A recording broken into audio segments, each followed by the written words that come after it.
Əslən Qəbələnin Vəndam kəndindən olan Polad İsrailoğlu Həşimov 1975-ci ildə anadan olub. Orta təhsili Sumqayıt şəhərindəki 34 nömrəli orta məktəbdə alıb. Ali hərbi məktəbi Azərbaycanda, akademiyanı isə Türkiyədə oxuyub. Karyerası ərzində mühüm hərbi vəzifələr tutaraq vətənin müdafiəsində müvəffəqiyyətlə iştirak etmiş Həşimov dəfələrlə Ali Baş Komandan tərəfindən orden və medallara layiq görülüb.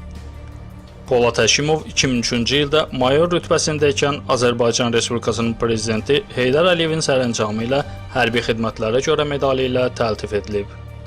6 il sonra 2009-cu ildə Polad Həşimov artıq polkovnik leytenant rütbəsindəykən Prezident İlham Əliyevin sərəncamı ilə Vətən uğrunda medalına layiq görülüb.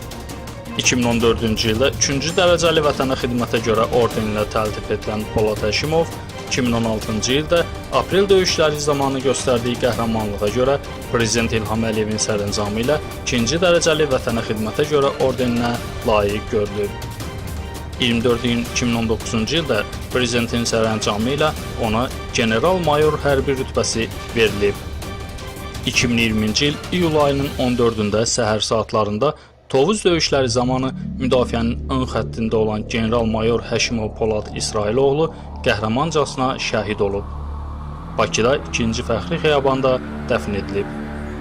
Allah bütün şəhidlərimizə rəhmət etsin.